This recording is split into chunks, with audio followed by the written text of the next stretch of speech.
Hey, What's up? welcome back, and we are back.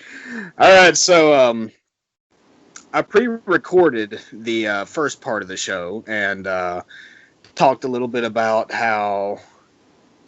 If you want to hear this part, you'll have to go to the podcast if you're watching on YouTube. But I did a little spiel about how the institutions of America were very supportive of all the cultural revolutions that happened in the 1960s that changed America from the old America to what we have now. There's this misconception that it was just a bunch of people rising up to overthrow their shackles and challenge the government, but I make a pretty good case for how that's not what really happened. But anyways, we are back. I am Seth, your friendly neighborhood nationalist podcast host, and joined by my co-host Manny. How you doing, Manny? I am doing well. Very well. Let's talk about this election thing, man. I was watching there was a live stream from a rally in Phoenix, Arizona, Hmm. hosted by Nick Fuentes, and he had a really great speech, and I wanted to reiterate some of the points that he made. There's been all these Stop the Steal rallies going on ever since we started the show 3 weeks ago, and it's just been going on nonstop. And one thing that he pointed out is that he says we're out here. Alex Jones is out here. The Trump supporters are out here, but where are any Republican officials? There are no Republican officials to be seen. If this was to be happening to the Democrats, would Nancy Pelosi not be out there making a statement? Chuck Schumer would probably show up. AOC would be out there holding rallies herself. Obama and his husband Michael would be making videos talking about how this is a threat to our democracy. But in our case, it's just the Trump supporters, and that's it. And there's no elected officials who are out there. And another thing he pointed out that I wanted to reiterate is that a lot of these Republicans, like our governor, Brian Kemp, for example, actually rode to the office that he holds now on Trump's coattails. If you remember um, when Brian Kemp first announced his campaign, he had that video where he's in the truck and he's like, I drive a big truck in case I want to deport illegals on my own. I mean, that was a popular issue because of Trump. I mean, they're Hmm. all these Republican elected officials who are where they are now because of the Trump movement, who rode the coattails of that movement, and they are just refusing to lift a finger to help Donald Trump, he's just losing friends faster and faster and faster. He's got us. He's still got us. But it's interesting how there's still very much a path to victory for Trump. But Republicans left and right are out there saying that it's irresponsible for Trump to be claiming victory. You have our Secretary of State Brad Ratsberger out there. He's calling these Stop the Steal protests. He's calling them wild mobs and saying like, why aren't more Republicans condemning these wild mobs? It's like I don't remember. I mean, I voted for the guy. I don't follow him that closely, but I don't remember him ever saying anything about the wild mobs when BLM was torching Atlanta. I don't remember him speaking out against that. And one final thing that Mr. Fuentes pointed out in his speech is that something that we have to remember during these times, now that we're seeing all these Republicans turn on Trump, is that these are the people that Trump went up against 5 years ago. You remember 5 years ago, he was on stage going against the Republican establishment as it was. He got booed actually for his statements on the wars in the Middle East that are still going on today.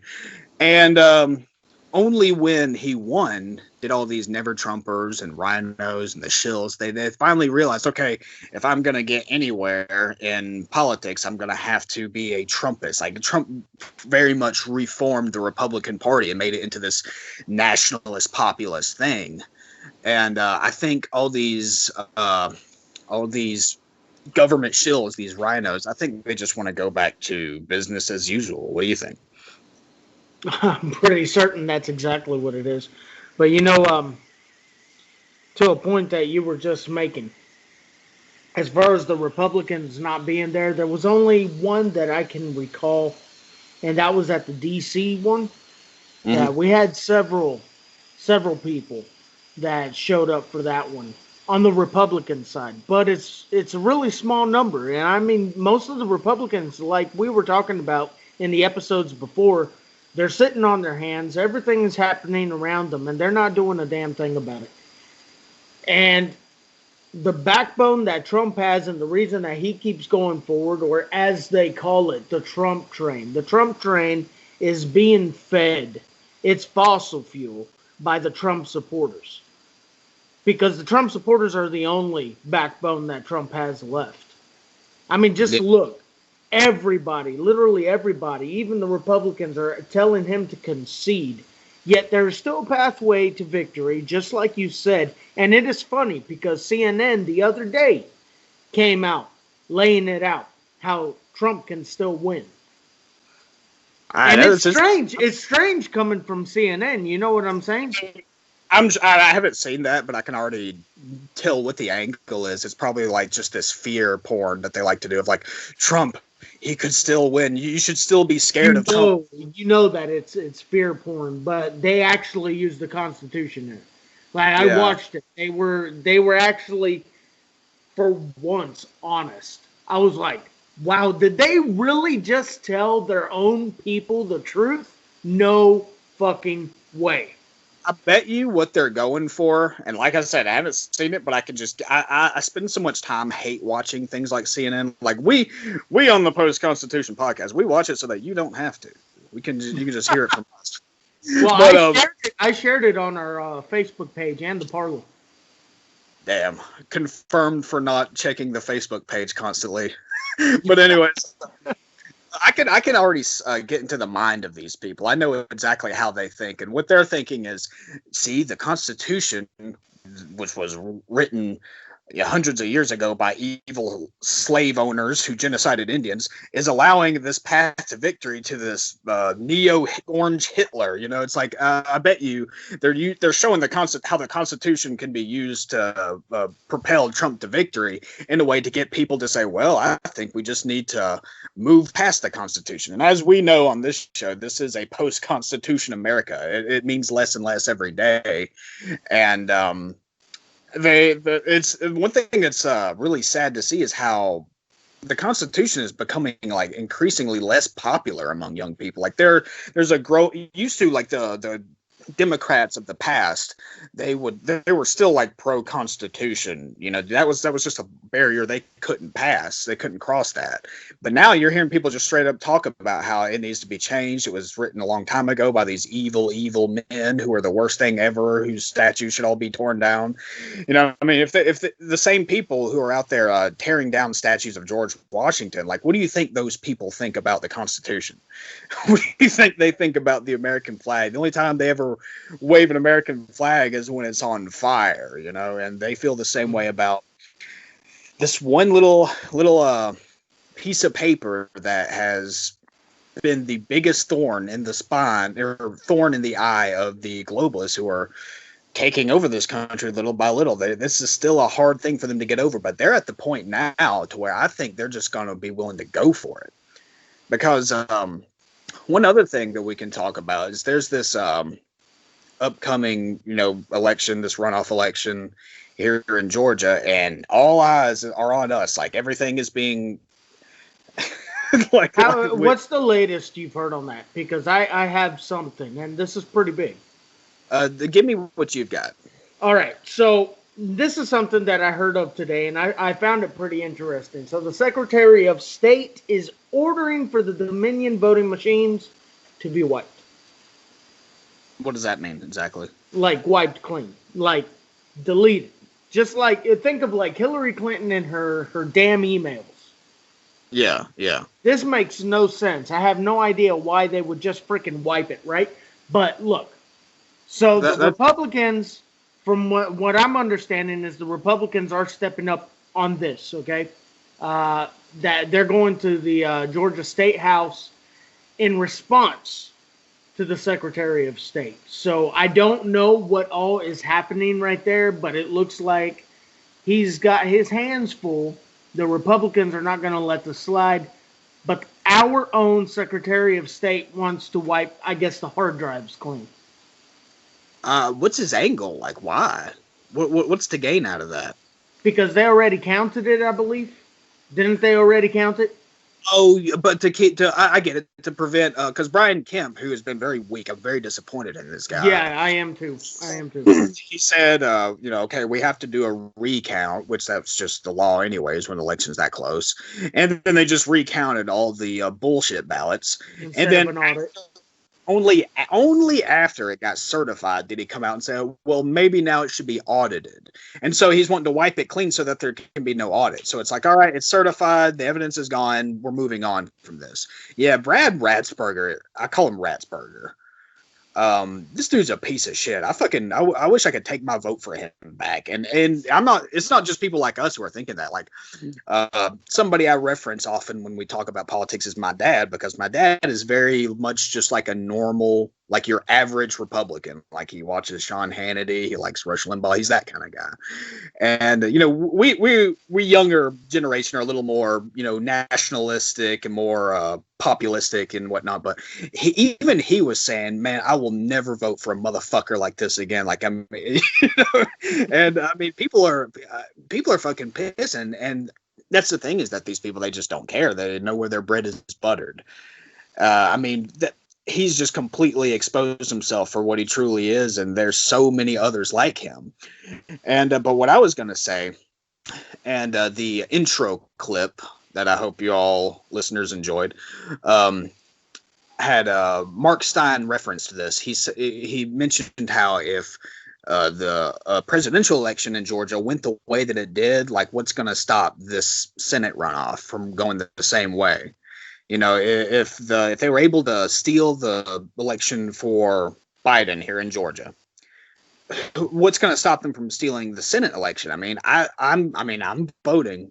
I know you are too. We're both voting January 5th, but I'm expecting them to steal this one, because of course I am too.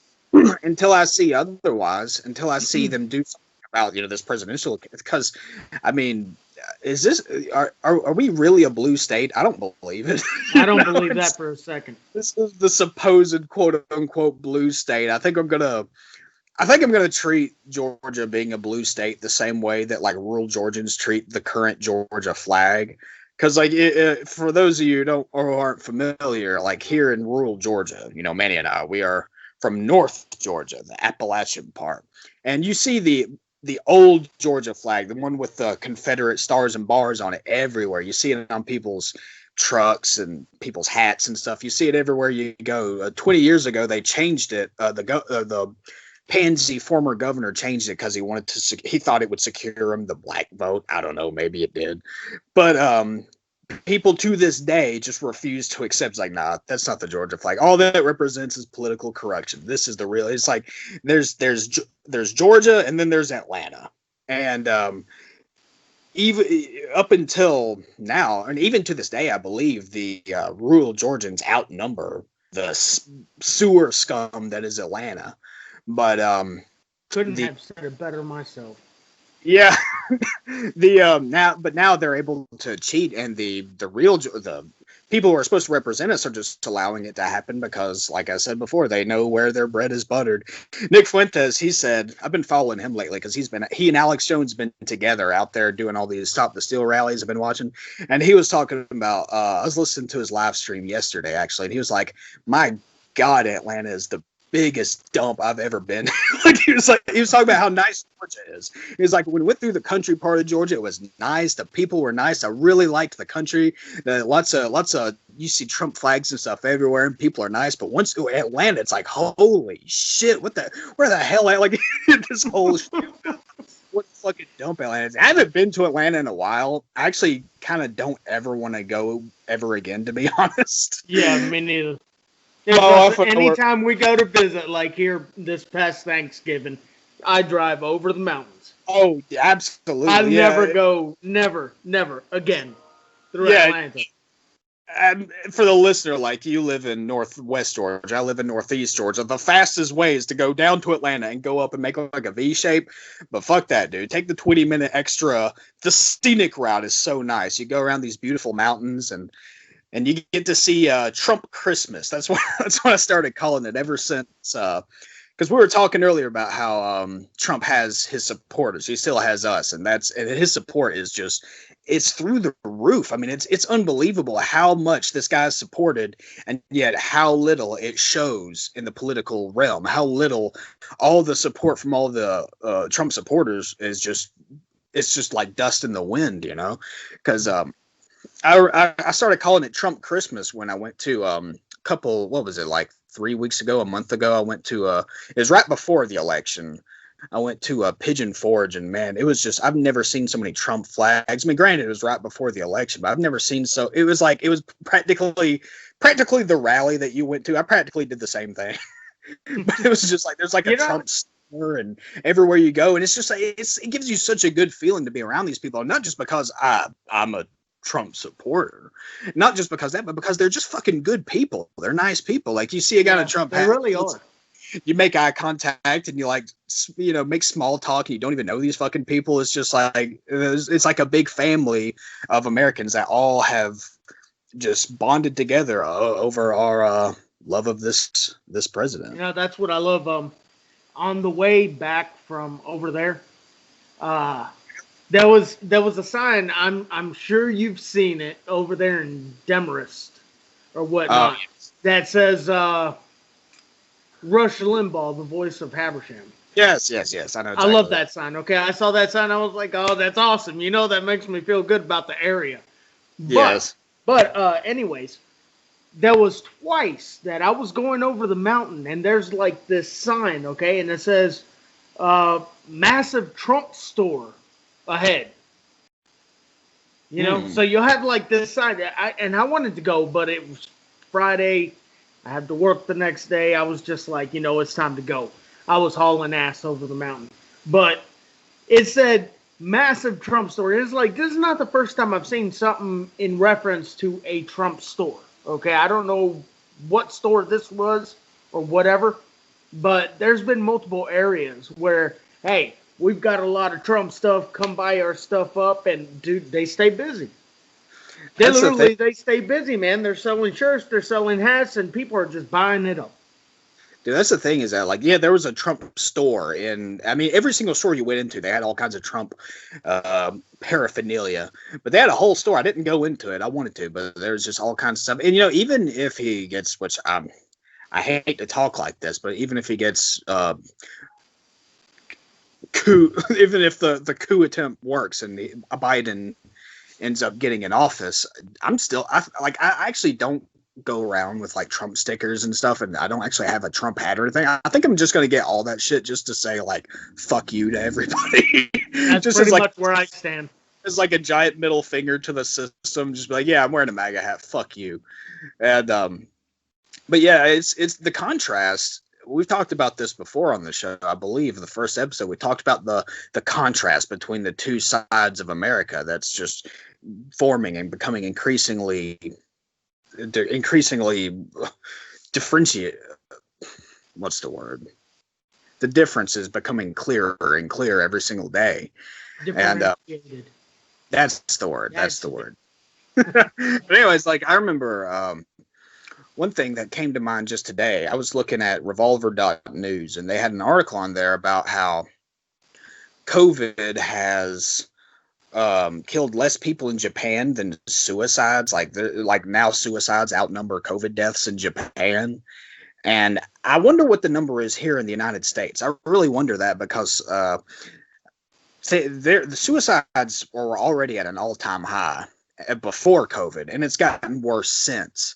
And it's like this exactly the thing that Trump said about how, you know, the cure can't be worse than the disease itself. And it's clearly things like anxiety, people going on antidepressants and stuff like that, and alcohol use and drug use, and all these things are just increasing more and more since COVID, especially. And the interesting thing is, like, I was thinking, because Biden is promising to do the mask mandates and to do more lockdowns. And obviously, we know the reason why. Like, the real reason this is happening, two things. One, it's extremely demoralizing to live in a country where you have to hide your face. Like, you if you can't make facial contact with somebody, it's almost like it dehumanizes them. It's like you're not even you're just looking at another economic unit. You're not looking at another human being. And then the other thing is that, like, when you have to stay at home, you can't do this, and all these things are shut down. I was walking through Walmart today getting groceries, and there's like this little section where they have like little arcade games and stuff for kids, little kid stuff, and it's all just like all this caution tape and everything's all shut down. Like, no fun for you, children. Just grow up sad. It's just like it's just demoralizing.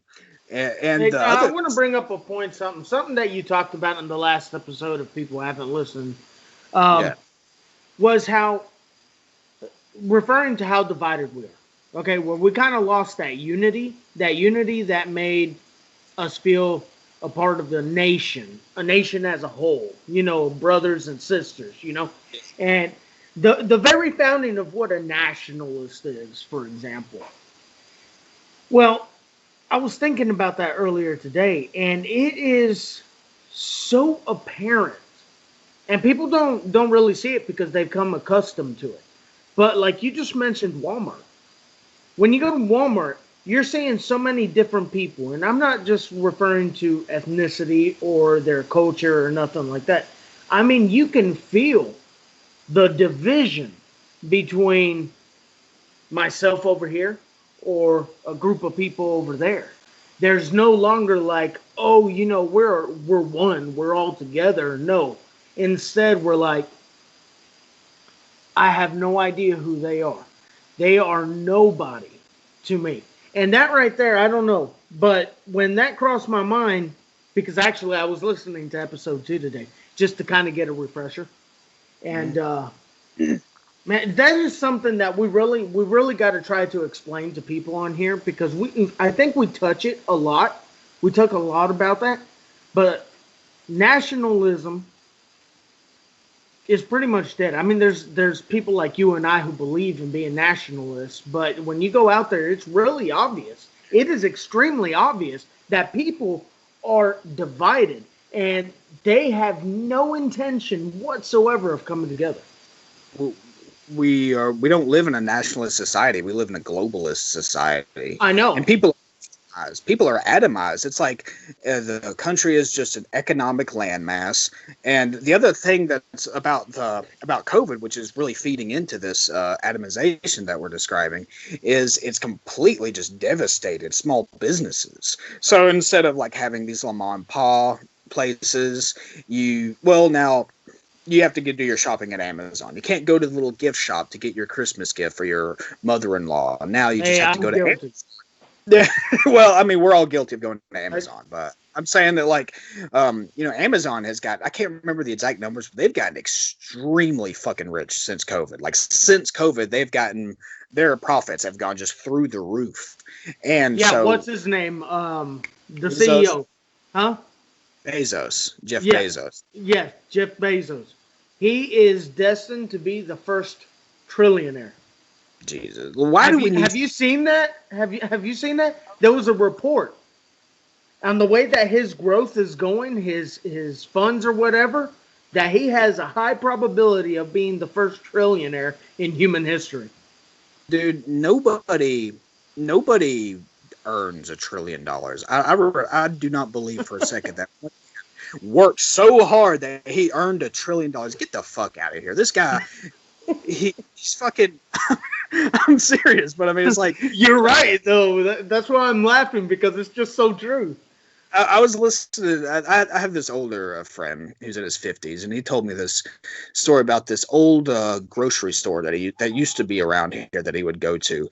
And he said it was a family-owned grocery store, and they had like fresh produce, and they had fresh everything, and everybody in the town went there. So they were always just booming in business. It's not like now you see a little place like that, and it's like kind of dusty and it's pricey because they can't afford it. But back then, everybody went there, and And this wasn't around here. It's another area. It doesn't matter. But he talked about how you would go into like where the butcher shop was, and if they didn't have a specific thing that you were looking for, then the next week you'd go in and be like, "Hey, we got that thing you were looking for," like just without him even asking. And it was just this really nice thing, and it helped the community, and lots of young people work there. And then a Walmart shows up, and just what they do is they show up in town, and then they drop, their prices go, they sell everything for like super, super cheap to where like they cannot compete with it. Like they actually will sell all their groceries and items at like a losing bargain just to make everybody stop going to the one place, put them out of business. And then the prices went right back up. And then it's just like, well, now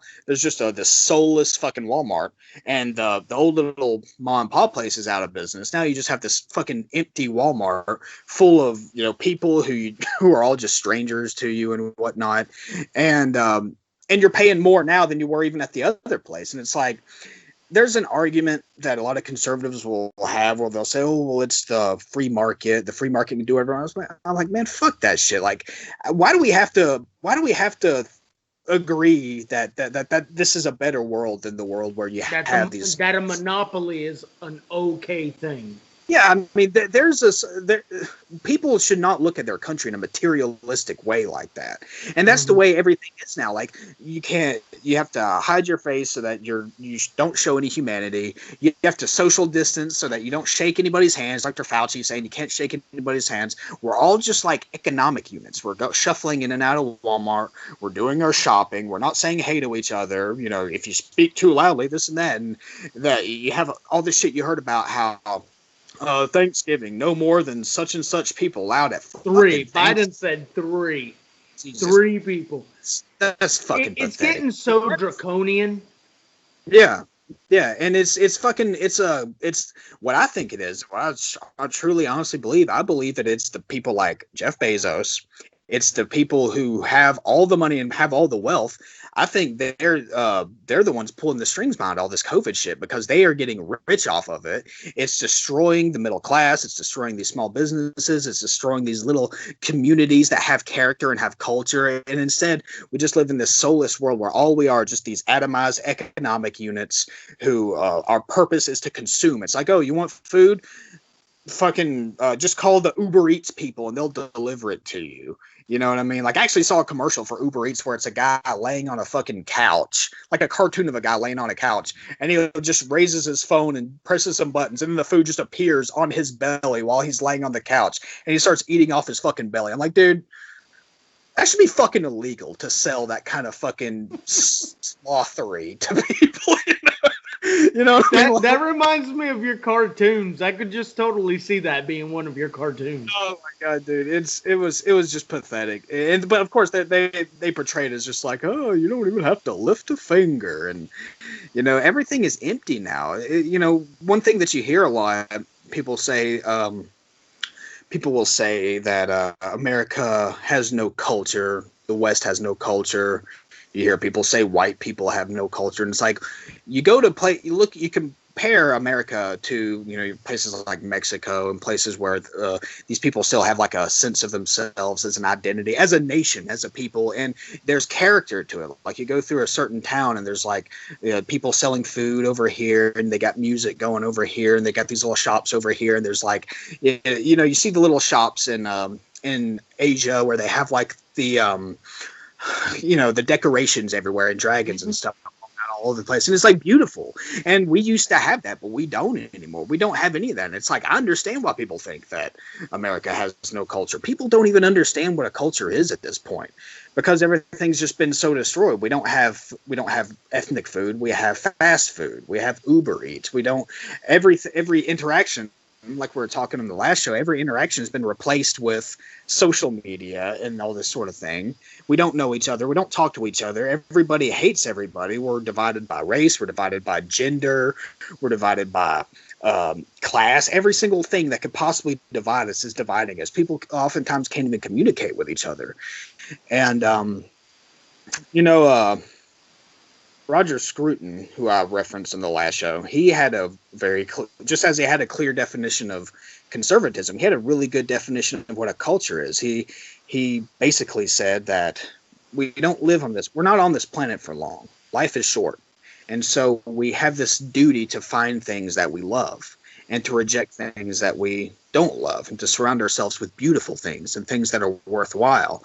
And that's what a culture is. It's the residue of all the things that people throughout the generations have considered to be worthy enough of preservation. It's things that all throughout the generations, people have decided this is beautiful enough, this is worthy enough to preserve, and they've passed it on, and that's what a culture is. And now, try explaining that to somebody who, lives off fast food and does all their shopping on Amazon, and their idea of having a good time is, oh, well, what's on Netflix? Like that's, instead of going out and doing something, it's just like, what's on Netflix? Well, all right. I am guilty of the Amazon, and I am guilty of entertainment. But hold on.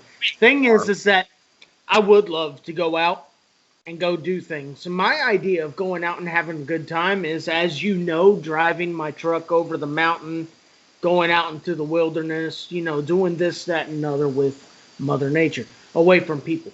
But sadly, we have this this time where a lot of people get so focused on working all the time. Like for myself, I work all the time, and with working all the time, really takes the energy out of you, makes you more exhausted. You don't have time to really go do anything. But more than anything this year, due to that damn Chinese virus, people don't want to interact with each other anymore.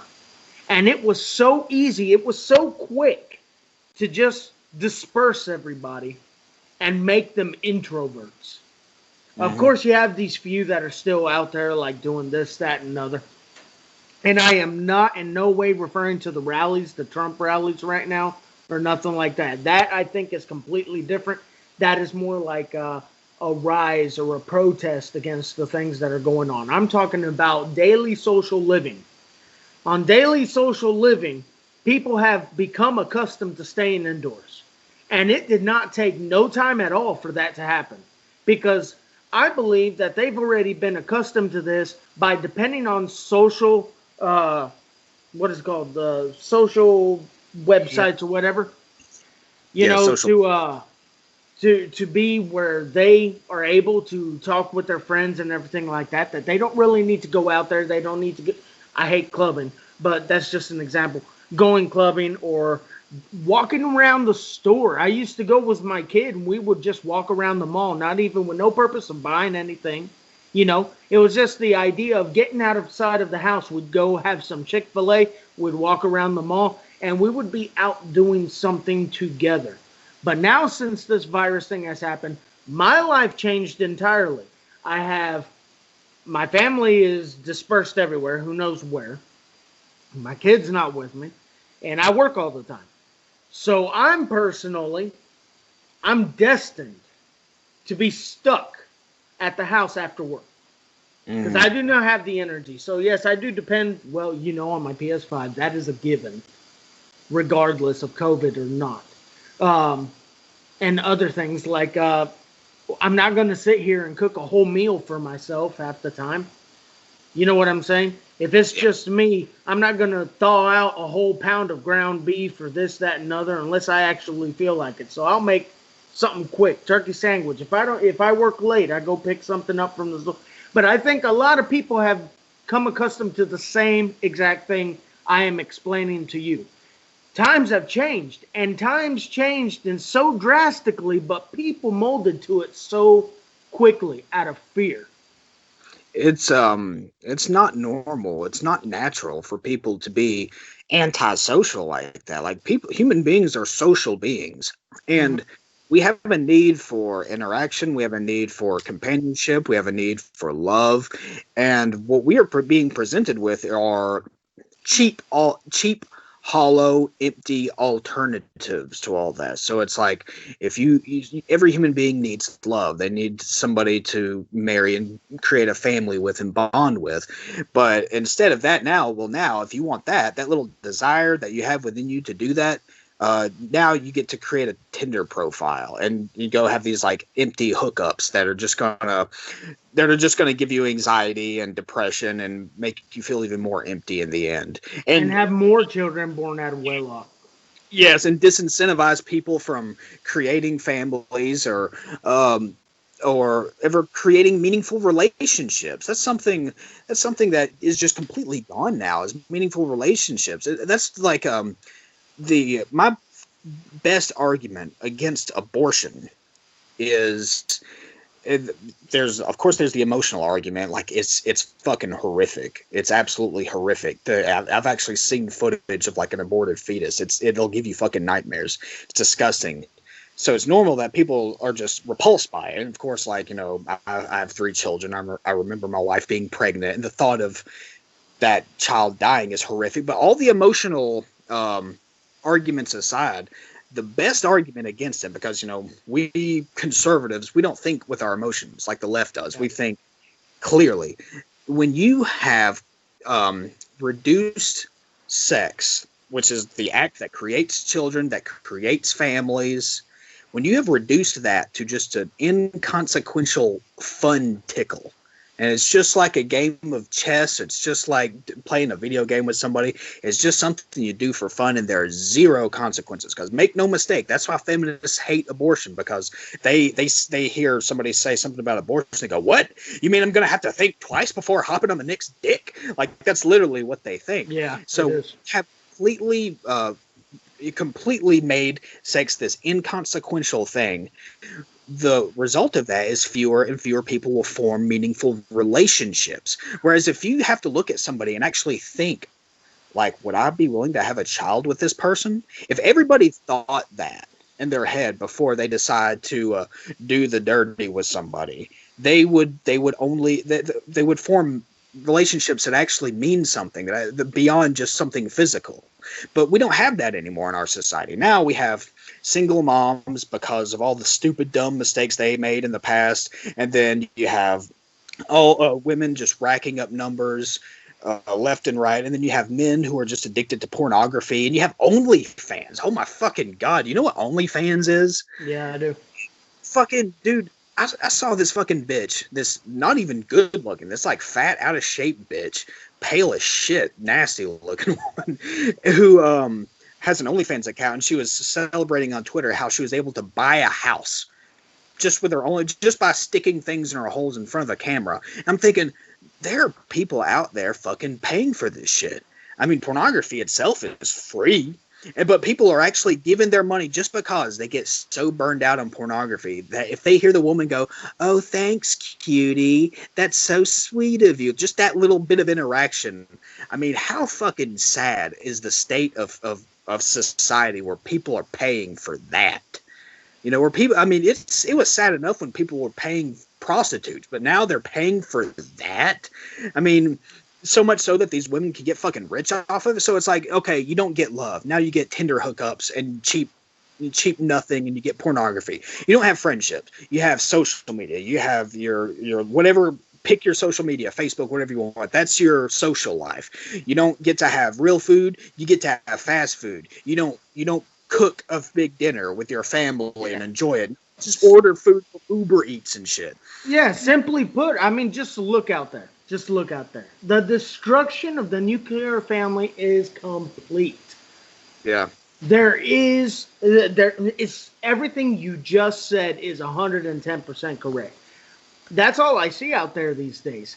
Relationships only last what? Anywhere from a month to a year, 2 years, you know, maybe half a decade. But people hop from one person to the other person to the other person to the other person. And what are the children seeing as they grow up?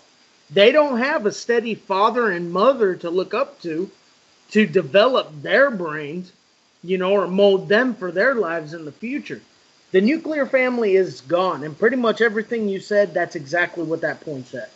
Yeah. I talk about this a little bit in the first segment about the feminist movement and the cultural revolution, the sexual revolution, and even the civil rights movement. A lot of people are very scared to say anything bad about the civil rights movement, but I mean, if you look at the Black Americans prior to the civil rights movement, okay, I'm not saying we should be pro segregation, but prior to that, about only one quarter, only about 24% or so were born out of wedlock, and now it's like 78%. You want to know why there's fucking problems with Black Americans in this, with when it comes to like crime and shit like that? It's like, well, that there's just so many studies that consistently show that when you are raised without a father, that it makes you angry inside. It makes you pissed off, and then when you're a teenager, when you're like bursting with testosterone and you're pissed off, what are you gonna go do? You're gonna join a gang. You're gonna go fight people. You're gonna kill somebody. I mean, that's just what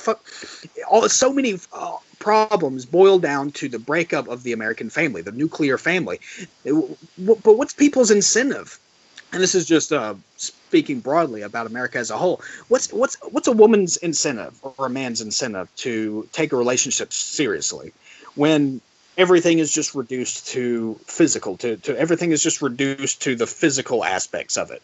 You know, there's nothing to incentivize people to actually bond with somebody on a real level, except maybe, we have fun together. But I mean, you're going to you try to build a family out of that. You know, people need real love. They need soulmates. They need families. And when you have strong families, you have strong communities. When you have strong communities, you have a strong state. When you have a strong state, you have a strong country. And the American, like I've said before, nationalism is the belief that your country is an extended family of people, that we are all brothers and sisters and mothers and fathers and all this, that we're all united under this one banner. And when you don't have that, and at the home, when you have children who are born out of wedlock left and right, and all these single moms and all the dysfunction that you see all around us, you're going to have shitty communities. You're going to have a country where you go to Walmart and you feel like a stranger in your own country. You feel like a stranger, you know? Yeah, you're right. I mean, there was a time that there was a sense of honor when you could be the hard-working father that provided for your household, you know, for your wife and your children. And there was a time that the wife or mother, you know, they had a sense of honor for playing their part, for cooking supper or doing the laundry and helping raise the kids and all that kind of stuff. Now it's nearly dead. I don't want to say that it's completely dead, because I do see families that work it very well. There's far and few between, because even in the rural areas, it's happening there too. You know, it's everywhere you go. And again, I know I've said this before, but I blame it on the development of internet. Yeah. Everything. I mean, literally everything. I believe I trace it back to internet. Yeah. The internet's a tool, you know, it can be used for good or for evil. And it was definitely used in this case to destroy families. I mean, I think the conception of the nuclear family, it really goes back to, you know, the first ideas of feminism and things like that. I mean, back to the 1920s in the Frankfurt schools, you had people concocting this vision of, you know, a family is it's whatever you make it, and just trying to undermine and subvert what it means to be a family. But like what you were saying about how people used to have a sense of pride, like you would go to work and you had a sense of pride that because, you know, you're not just working for yourself, you're working for your children and your wife, and you have a family to provide for. So it makes it a labor of love. And when a woman, when she's cooking, she's not just like, oh, this is such hard work, I have to do all this work. It's like, you know, when you cook something and you feed it and you share it with your family, and it's like the same sense of like a woman who's breastfeeding her baby. She's doing that, just extending that to the whole family. She's feeding the whole family, nourishing the children and the husband and everything. And there used to be this sense of pride about it, but that's completely gone now. And then when it comes to just working your job and paying taxes, it's like, why the fuck are we paying taxes? Like when when I was looking at these race riots over the last 6 months and shit, and the police are just like bowing down, literally bowing down before these fucking criminals who are just burning everything down and shit, showing them who's in charge. I'm like, why the fuck are we paying taxes, for law enforcement when this is what they do? And why are we fucking paying taxes to support a state when we vote in an election and then it ends up just not counting and gets thrown back in our face, and I one thing that conservatives are very, and not just conservatives, but just like hardworking people with pride, they have this sense of like, oh, I'm against food stamps, I'm against welfare and all this because I'm going to pay my own way, and I don't, I'm not going to leech off the government, and that's a good sense to have. That's absolutely a very positive sense to have. But on the other hand, I sometimes I think to myself, I'm just like, what the fuck do we owe? Like, why shouldn't we fucking exploit this shit out of? This comes from a place. That's the last piece of pride that we have right there, though. Yeah, but it's just like, why the fuck? Like, what do we owe this fucking government? What do we owe this country? That just we fucking pay. We foot the bill for everything. We get our wallets empty. They take fucking our money and give it to people who aren't even citizens of this fucking country and shit. Why are we fucking paying taxes? What do we fucking owe this country? And we shouldn't feel like this. Citizens of a nation should not feel like that. That you should think to yourself, I'm proud to pay taxes. I'm proud to pay taxes for this great country that we live in. But instead, we're just being milked. We're just being sucked dry, and we're left penniless and broke. And then we look around, and what do we have to show for it? This fucking dysfunctional dumpster fire. Just full of people who hate us. We're surrounded by people who hate us, who we're fucking paying for, and it's just, if there's ever going to be a pathway forward, it's going to be a generational struggle. It's never going to be like a 4-year presidency that's going to fix this. It took generations for us to sink to this low that we're at now. It'll take generations for us to get back to where we need. Absolutely. I mean, you couldn't have said that even better. Yeah, sure. We're all looking at this Trump presidency this past 4 years. It's been great. We have something to look up to. It kind of revived that American spirit that was dying out. Like we had no hope. It was like, wow, this country's completely gone. What's the point? What's the point in believing in something that was once great and clearly doesn't exist anymore? But then he goes into office, and then it's all of a sudden like, holy shit, the American spirit is actually still alive. Yeah. You know what I'm saying? So yeah. that you're talking about, okay? I am guilty of that in the sense that I'm always prideful in the fact that I don't want no handouts. I don't want welfare. I don't want food stamps. I don't want none of that. I said, I'll sell everything I've got before I absolutely get it. You know what I'm saying? And I agree. The whole reason is because of pride. Now, technically, if we got it, that's our own money coming back into our pockets, because it's just like you said, we're the one paying the bills. For all these other people, which we have made so many of them, they are truly lazy, and they really don't want to work. Just like when they were doing the benefits over the Chinese virus, okay? Mm-hmm. I had people at work that were like begging to get laid off. Yeah. Just so they can like sit at home and get a check from the government. You know what they don't understand though? And I can ask anybody this, because some of the guys that I work with, they were all like, man, $900 a week? Who wouldn't want $900 a week for free? Clearly, right? But, they're thinking short term. But what about long term? When you sit there and you start printing the freaking dollar bill like crazy, you know what happens, obviously? The value of our dollar drops. This is a clear thing that happens. And now we're not going to feel it immediately. But when you're sitting there printing trillions of dollars with nothing to back the value drops on the dollar. And when the value drops on the dollar, inflation occurs across the economy to your daily shit that you want to buy, from toilet paper to the canned goods to this, that, and other. It all has an effect. Yet these people are so happy for such a short period of time of getting $900 a week that they don't give a shit if their future generation suffers in regards. You sit there and you try to explain it to them, it's like, that ain't gonna happen. Well, bullshit. I mean, it is common sense and it's simple math, really. When we started printing the dollar bill all over again, because obviously we don't back it with gold anymore, as I'm sure you know. Yeah. We don't back it with gold no more. So the more that they print, the value drops. I can't say that enough because some people they cannot conceive what I'm trying to say. When that value drops, it means that it takes more money to buy a product. So no longer is your $2 can of beans or however much you pay for a can of beans going to be $2. Now it's going to go to $3. Oh, and in another 10 years, now it's going to go to $4. That's what happens. Ammunition, forget about that.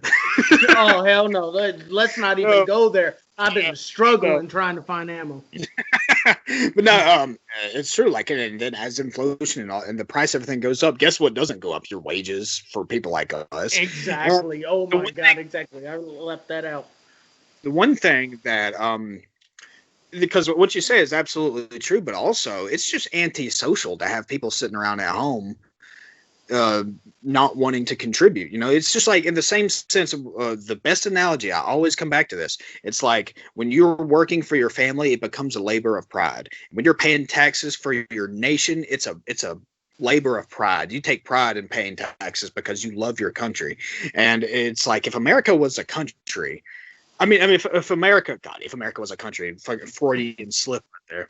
If America was like a family, you would have you would have like some adopted kids who are like beating up your real kids and and like making sexual advancements on it, and the wife would be cheating on the husband, and the husband would just be like out all the fucking time. Like that would be America if it was a family. It would be, you would have like these kids doing drugs up in their bedroom, and it'd be like one of those families where like nobody talks to each other. You know what I mean? Like one of those dysfunctional families where people don't even talk to each other. It's antisocial to have people just laying around not feeling that pride and that sense and wanting to contribute and wanting to give. Like when you don't want to, when you like, because what I was just describing earlier, when I sit there and think like, man, why the fuck aren't I taking advantage? Why am I not taking advantage of all kinds of government subsidies? Like, I don't fucking owe this government any goddamn thing. Like, I get mad and think that. And it's like, in a healthy society, nobody would think that. You know, in a healthy society, only like a very few degenerate criminals would ever think like that, would ever think they want to leech off of everybody else. But we do not live in a country where people want to give back like we should. And one other thing, and probably one final thing, because we're getting pretty close to the end of the hour. We were just talking earlier about the Senate runoff and how they're probably going to steal that the same way they're stealing Georgia for Biden. I mean, and there are some people, Republicans, who are just they're just moving on. They're just like, you know, Trump's he lost, so we're just going to get him in 2022, or we're going to get him in 2024 or whatever. And that's not happening the way that they think it is. I mean, Biden almost said, Biden. Biden wants to, he's promising to give amnesty to what, like 30 million illegals? I mean, pretty much all of them. No, it's like 11 million right now. Yeah, well, that's the number they give us, but the number is way higher than that. They've been telling us that for so long. They've been telling us that for like decades. So like, what, the number is just not increasing? 1 million people are coming in a year illegally, and the number is not increasing. Like, get the fuck out of here, you know? But they say that just to make it seem like it's not a big deal. But when you just do like a blanket amnesty, I mean, there's going to be like 30, 40 million people. And of course, it's going to incentivize more people to come here and to be like, oh, yeah, I was here already. You know, like, they don't have to prove shit. And that right there is going to make the United States a permanently Democrat country, all three branches of government, just because who do you think these people are going to vote for once you give them the right to vote? And when they end the filibuster, when they pack the Supreme Court, when they make Puerto Rico a state, when they make the District of Columbia its own state, I mean, they will be solidified in their power. And just the simple, well, we're going to vote Republican, like that's not going to cut it the way. And I'm not telling people what to do. I'm obviously, as everyone knows, I'm not encouraging like, oh, we're just gonna have to take to the streets with guns. Like that's not what I'm saying. But we will not have a majority. We will be politically powerless. We'll be politically out of power. And you don't necessarily need a majority to make political change. You just need a very, very motivated, passionate minority. And that's what we're going to be. We're not going to be the majority Americans. Us conservatives, the people who wave American flags, are not going to be the majority in America. Because in this day and age, you see somebody with an American flag, and as long as it's not on fire, you know who they vote for and what kind of a person they are. And so I suspect we will be a minority in this country. We will be outnumbered politically. We will be outvoted. We won't be able to just vote for who we want and get them in office. And the left was once like that. There was a time, like back to my opening segment in the 1960s, when they did all this cultural change and they brought about all this cultural change in America. The left, the radicals, they were very much a minority, but they were very motivated, and they obtained institutional power, and they used that institutional power. And over the course of a generation, or however so long, they turned America into what it is now. And we are about to be on the table is going to be turned. It's going to be us who must be motivated, who must be dedicated, who must be loyal, and driven by love for what the United States was and a desire to make America great again. You know what I predict? What's that? We're going to see another Waco, Texas. Oh, there's going to be all kinds of crazy shit like that. It's going to be so bad. Once that happens, once they take it, that's it. It's not a constitutional republic like we talked about. But if they continue on their path, we will be a socialist country and eventually become third world. And we will be a post-Constitution America, as I believe we already are now. And I think that should do it for this week. It's been about an hour, so we'll be back on next Sunday. This has been a good one. This has been a very good one. Yes, it was. This was a little bit longer than the other one because of the opening segment. If it's cool with you, I might continue doing such things. Keep the show going this way, or we'll just play it by ear and see what we can do. But thank you to everybody for listening. If you're still here, we love you. We will be back next Sunday, Monday with the podcast. And until then, be good to each other. And we will one day make America great again. I sure as hell hope so. Take care, brother. Thank you, everyone. Yes.